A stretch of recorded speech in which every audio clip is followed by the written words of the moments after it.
सी log, ये क्या होता है? अभी ये सी लॉग करना ज़रूरी है? वैसे भी अच्छा खासा कैमरा चल रहा है। सी लॉग, एक काम करती हूँ, यूट्यूब पे चेक कर लेती हूँ।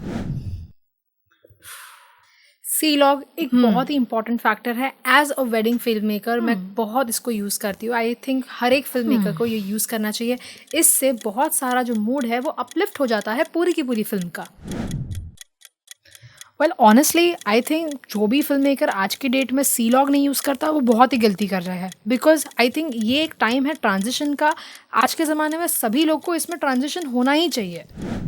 सी लॉग, यार अब ये सी लॉग सीखना चाहिए।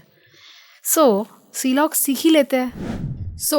चलिए समझते हैं कि सी लॉग ये है क्या और आप अपने कैमरा के अंदर ये सारे सेटिंग्स कैसे कर सकते हैं।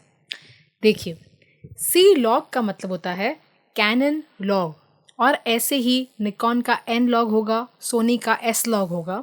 कंपनी अपने अपने हिसाब से जो है ये लॉग्स बना रही है।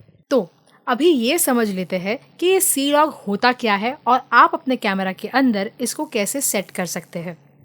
देखिए, अगर मुझे आपको समझाना हो तो सी लॉग एक बहुत ही ज़रूरी चीज़ है फिल्म मेकर्स के लिए और सिनेमाटोग्राफर्स के लिए, जिनको प्रोफेशनल लेवल का काम करना है और अपने पूरी की पूरी फिल्म को एक लुक एंड फील देना है। इससे अच्छा ऑप्शन आपके पास शायद कुछ हो ही नहीं सकता। ये तो आप समझते हैं कि जो भी आप सीन देखते हैं, कलर्स एक बहुत ही इंपॉर्टेंट चीज़ वहाँ पे मैटर करती है।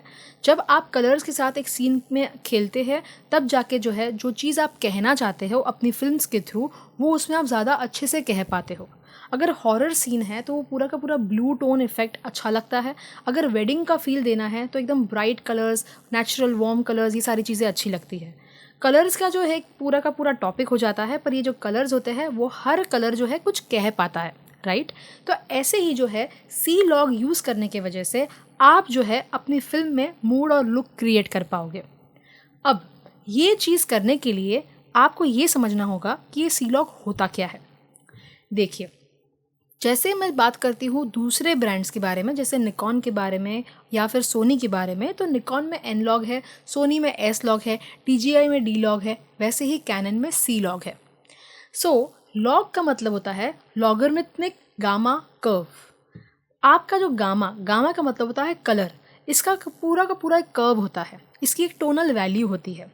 ये जो पूरी टोनल वैल्यू होती है आपके कैमरा के अंदर की, ये पूरी की पूरी खुली हुई रहती है जब आप जो है सी लॉग में शूट करते हो। जब आप स्टैंडर्ड पिक्चर स्टाइल में शूट करते हो तब क्या होता है, काफ़ी सारे जो कलर्स होते हैं, कॉन्ट्रास्ट, सैचुरेशन, ये सारी चीज़ें जो है कैमरा के अंदर से बाहर निकल के आती है और वहाँ पे जो है आपको जो फाइनल रिजल्ट मिलता है आप उसमें काम करना शुरू कर देते हो। पर सी लॉग में जो कॉन्ट्रास्ट होता है वो भी खुला हुआ रहता है, शार्पनेस भी खुली हुई रहती है और जो पूरी टोनल वैल्यू है वो भी खुली हुई रहती है, और हाइलाइट्स और शैडोज़ के बीच के जो डिफरेंस होता है वो भी खुला हुआ रहता है। ये जो कह रही हूँ बारी बारी कि खुला हुआ रहता है, इसका मतलब है कि इसका डायनामिक रेंज जो है वो बहुत ज़्यादा होता है। अब ये डायनामिक रेंज क्या है, अगर मुझे आपको शॉर्ट में समझाना हो कि डायनामिक रेंज क्या है, तो इसका मतलब है कि जो एक इमेज है उसकी हाइलाइट्स और शैडोज़ के बीच में जो आपको ग्रेडेशन मिलता है उसको डायनामिक रेंज कहा जाता है। इस टॉपिक को मैंने डिटेल में इस वाले वीडियो में समझाया है, उसको खास करके चेकआउट कर लीजिएगा। तो इसका मतलब है कि जब आप सी लॉग में शूट करते हो तब आपको आपके कैमरा के अंदर से जो डायनामिक रेंज मिलनी चाहिए वो बहुत ज़्यादा मैक्सिमम मिल जाती है। और अगर आपका कैमरा क्लेम करता है कि हमारे पास 15 स्टॉप का डायनामिक रेंज है, 16 स्टॉप का है, 12 स्टॉप का है, तो जितने भी स्टॉप्स का डायनामिक रेंज है जो आपके कैमरा के थ्रू आ रहा है वो सी लॉग में सबसे हाईएस्ट रेंज, पूरी की पूरी रेंज आपको मिल सकती है। तो एक बहुत ही बड़ी बात है। हाइलाइट्स और शैडोज़ हर जगह पे आपको कलर्स, उसकी टोनल वैल्यू, ये सारी चीज़ें आप सी लॉग के अंदर रिटेन कर पाते हो। अभी इसके बाद ये बात है कि आप जो है जब सी लॉग पे शूट करते हो तब आपको शूट करना कैसे होता है। जब मैं बात करती हूँ कि डायनामिक रेंज बहुत ज़्यादा मिलता है, इसकी वजह से आपको ये पूरी की पूरी फाइल ग्रे स्केल पे मिलती है। ग्रे स्केल की वजह से आपको जो भी कलर्स है बहुत एकदम फीके हो जाते हैं, सैचुरेशन एकदम कम हो जाता है, कॉन्ट्रास्ट है वो भी कम हो जाता है, शैडोज़ में भी कुछ ब्राइटनेस नहीं होता है, एकदम ही जो है डार्क जो शैडोज़ होते हैं वो भी एकदम खुल जाते हैं, ग्रे दिखते हैं, जो हाइलाइट्स होते हैं वो भी एकदम ब्राइट नहीं होते, एकदम ही डल होते हैं, पूरी की पूरी जो वीडियो क्वालिटी होती है वो एकदम ही फ्लैट दिखती है, एकदम ही फीकी फ्लैट दिखती है। ठीक है, अब जो है अगर आप इसको देखोगे आपको लगेगा अरे ये क्या शूट हो गया, अभी इसको मैं क्लाइंट को कैसे दूं, ये आपको ऐसे क्लाइंट को देना होता ही नहीं है, ये एक खुली फाइल है, राइट। तो आपको जो है इसके ऊपर लट्स लगाने पड़ते हैं जो आपको प्रीमियर में या एफसीपी जो भी आप सॉफ्टवेयर यूज़ करते हो उसमें मिलते हैं। लट्स का मतलब होता है लुकअप टेबल। तो आपको आपकी सीन में लुक क्रिएट करने के लिए जो भी आप लुक क्रिएट करना चाहते हो ऐसे सारे प्रीसेट्स अवेलेबल रहते हैं जो आपको जो है इसके ऊपर डालने होते हैं, तब जाके जो है आपका सी लॉग सक्सेसफुल हो जाता है। आपको ऐसा लगे कि नहीं मेरे को तो ये ग्रेडिंग का प्रोसेस, कलर ग्रेडिंग वगैरह बहुत हाई फाई हो जाएगा, बड़ा हार्ड होगा, ऑफ कोर्स वो डिफ़िकल्ट है, वो भी एक आर्ट है कलर ग्रेडिंग करने का, तो वो आपको सीखना पड़ेगा, तभी जाके आपका ये सी लॉग जो है सक्सेसफुल हो पाएगा। नहीं तो आप जो है बहुत ही रैंडम कलर कर दोगे और शायद आपको चाहिए वैसा लुक ना हो। तो आपकी मेंटली तैयारी होनी चाहिए कि अगर मैं सी लॉग पे शूट करती हूँ तो फिर जो है मैं उसकी जो प्रॉपर जो ग्रेडिंग है वो मेरे को पोस्ट प्रोडक्शन में आनी चाहिए। इसके बाद आता है कि जब आप उसको शूट करना चाहते हो, शूट करोगे कैसे, कैसे अपने कैमरा में सेटिंग्स करोगे। तो कैमरा के अंदर जो है इस अभी मेरे पास यहाँ पे कैनन का R6 Mark II है, ऐसे ही मेरे पास कैनन का R3 है, दोनों जगह पे सी लॉक के ऑप्शंस मेरे पास है। कैनन के बहुत सारे कैमराज में अभी जो है ये लॉक का ऑप्शन आ चुका है। सबसे पहला जो है BT709 का जो ऑप्शन है वो सबसे बेस्ट हो जाता है, क्योंकि BT709 आप अगर एक वेडिंग फिल्म मेकर हो, व्लॉगर हो, तो आपके लिए काफ़ी आसान होता है उसको पोस्ट में एडिट करना, क्योंकि आपके प्रीमियम में वहाँ पे ऑप्शन है रेक 709 का, उसको आप सिलेक्ट करिए तो काफ़ी हद तक जो है सैचुरेशन, कॉन्ट्रास्ट वगैरह जो है आपकी फिल्म में लग जाता है। और फिर उसके ऊपर वो फाइल तो है ही खुली, पूरी ग्रे स्केल की फाइल है ही, तो आप अपने हिसाब से जो है इसमें कर्व्स वगैरह एडजस्ट कर पाओगे, तो ये काफ़ी ईजी प्रोसेस हो जाता है। पर अगर आप चाहते हो कि आप एक OTT फिल्म मेकर हो, हाई एंड शॉर्ट फिल्म्स बनाते हो और आपको ग्रेडिंग का काफ़ी हद तक नॉलेज है, तो आप BT2020 HLG ये सारी चीज़ें सिलेक्ट कर सकते हो। हालांकि एक बिगनर लेवल पे या फिर एक वेडिंग के लेवल पे या फिर एक व्लॉगिंग, ये सारे लेवल के लिए BT709 काफ़ी अच्छा ऑप्शन है।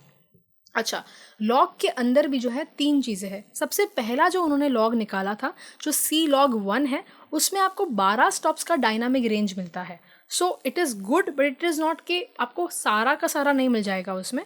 तो फिर आप जो है सेकेंड ऑप्शन में जाते हो जो है C-Log2, जिसमें आपको 15 स्टॉप्स का डायनामिक रेंज मिलता है। तो इसके बाद अभी आ चुका है C-Log3, जिसमें आपको 16 स्टॉप का डायनामिक रेंज मिलता है।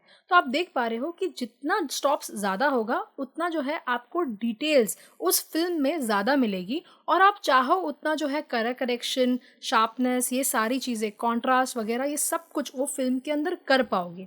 तो ये C-Log का पूरा चार्म है, बहुत ही अच्छी और बहुत ही ज़रूरी चीज़ है एज अ फिल्म मेकर। आपको जो है एज अ सिनेमाटोग्राफर इसको यूटिलाइज़ करना और इसकी जो एक कला है उसको भी सीखनी चाहिए कि कैसे आप उसको ग्रेड करोगे और कहाँ कहाँ इसको यूज़ करना है, वो भी आपको डिसीजंस लेने चाहिए। C-Log जब आप शूट करते हो तो एक चीज़ का आप खास ध्यान रखेगा कि आपकी जो लाइटिंग कंडीशन है वो अच्छी होनी चाहिए। देखिए, as a wedding film maker अगर मुझे आपको समझाना हो, अगर आप हम लोग काफ़ी बार अंधेरे में काम करते हैं, कुछ ऐसा सिचुएशन रहता है, कभी कभी तो ऐसे छोटी सी LED लाइट में काम करना शुरू कर देते हैं। ऐसी जगह सारी जगहों पे C-Log का यूटिलाइजेशन करना और सोचना कि भाई उसमें से हाईएस्ट में डायनामिक रेंज बाहर निकालूं, ये सारी चीज़ें पॉसिबल नहीं हो जाती है, क्योंकि आपको जो है आपका ISO बढ़ाना पड़ता है। काफ़ी बार हम लोग 6400 के ISO पे, 12800 के ISO पे काम करना शुरू कर देते हैं। ऐसा नहीं है कि उसमें C-Log होगा नहीं, ऐसा है कि C-Log का जो सबसे ज़्यादा ऑप्टिमम काम है वो वहाँ पे नहीं हो पाएगा। जब आपके पास सबसे बढ़िया लाइटिंग है, फॉर एग्जाम्पल आप आउटडोर में प्री वेडिंग शूट कर रहे हो, वहाँ पे आपका C-Log जो है पूरा का पूरा बाहर उसकी क्वालिटी निकल पाएगी, क्योंकि आपके पास बहुत सारी लाइट है। ठीक है, लाइट होने की वजह से जो ISO आप सिलेक्ट करोगे वो बेस ISO सिलेक्ट करोगे। देखो, जब आप C-Log ऑन करते हो तब आपके ISO के नेक्स्ट वहाँ पे L लिखा हुआ रहेगा, मतलब 200 के बाजू में L होगा, 400 के बाजू में L होगा, 800 के बाजू में L होगा। L का मतलब होता है कि इसका बेस ISO है। अगर आप इसके ऊपर जाओगे तो चाहिए उतना ऑप्टिमम रिजल्ट जो C-Log के स्टॉप्स का आना चाहिए वो इसमें नहीं आएगा, कम होता जाएगा। इसीलिए जो है आपको कम से कम आईएसओ में काम करने के लिए ज़्यादा से ज़्यादा लाइट होनी चाहिए। तो अगर लाइटिंग कंडीशन अगर आप अच्छी रखते हो, अगर आप इंडोर भी काम करते हो पर बहुत सारी लाइट यूज़ करते हो और कम आईएसओ पे काम करते हो, तब जाके ये सी लॉक की पूरी क्वालिटी आप बाहर निकाल पाओगे। तो अभी हम लोग ये समझ लेते हैं एक बार कि सी लॉक का ऑप्शन आपके कैमरा के अंदर शूट होता कैसे है, मतलब आपके कैमरा की पोटेंशियल वो बनी कैसे। आपके कैमरा के अंदर जो सेंसर होता है, जहाँ पे आपका पूरा वीडियो रिकॉर्ड हो रहा है, वहाँ पर जो है सेंसर के अंदर डीजीओ टेक्नोलॉजी होता है। डीजीओ का मतलब होता है ड्यूअल गेन आउटपुट। इसका मतलब है कि आपका जो पूरा सेंसर है वो बहुत ही वाइड रेंज का कलर और टोनालिटी पकड़ने की ट्राई करता है, बहुत सारा डिटेल्स वो ले पाता है, और ये आउटपुट, ये जो सेंसर की टेक्नोलॉजी है डीजीओ, इसकी वजह से जो है आपको सी लॉक का ऑप्शन मिल पाया है। Just a small technical knowledge, चाहो तो ले सकते हो। अच्छा, अभी जो है आप देख पा रहे हो कि हम लोग बहुत सारा कंटेंट ऐसा लेके आ रहे हैं जो आपके लिए काफ़ी अच्छा है, इजी है, और आप चाहो तो लट्स और प्रीसेट्स को भी आगे चल के कैसे यूज़ करना है उसके ऊपर भी हम लोग यूट्यूब वीडियोस लेके आ सकते हैं, अगर आप चाहो तो। और अगर आप चाहते हो या नहीं चाहते हो मुझे कैसे पता चलेगा? अगर आप इस चैनल को सब्सक्राइब करोगे, लाइक करोगे, शेयर करोगे। एट द सेम टाइम मुझे ये भी जानना है कि आपको जो है हमारे फ़ोटोग्राफी के कोर्स में इंटरेस्ट है कि नहीं, क्योंकि हमारा जो ये फ़ोटोग्राफी का कोर्स है हर महीने हम जो है इसे लॉन्च कर रहे हैं, एंड उसमें हम लोग काफ़ी सारी जो है डिटेल में हम लोग एक फ़ोटो रिव्यूइंग सेशन, इवन जो है हमारा Q&A सेशन उसमें रहता है। अगर आप चाहो तो आप उससे भी ज्वाइन कर सकते हो। वो एक पेड कोर्स है, क्योंकि वो एक प्रोफेशनल जो जिसको प्रॉपरली पूरी फ़ोटोग्राफी सीखनी है उसके लिए पूरा का पूरा कोर्स है। जो चाहो वो उसे ज्वाइन कर सकते हैं। इसकी जो डिटेल्स है वो मैंने डिस्क्रिप्शन में डाली है। जिन जिन लोगों को भी जो है फ़ोटोग्राफी और सिनेमेटोग्राफी एकदम ही डिटेल में सीखनी है और प्रोफेशनल लेवल पे जाना है, उन सभी के लिए हमारे पास एक ऑनलाइन कोर्स है जो हम हर महीने जो है नया बैच शुरू करते हैं। अगर आपको भी इस ऑनलाइन कोर्स में एनरोल करना है तो हमारी कॉन्टैक्ट डिटेल्स दी गई है, इसमें आप एनरोल कर सकते हो। अभी नेक्स्ट थर्सडे के लिए, तब तक के लिए, अब तक के लिए, thank you so much, see you soon.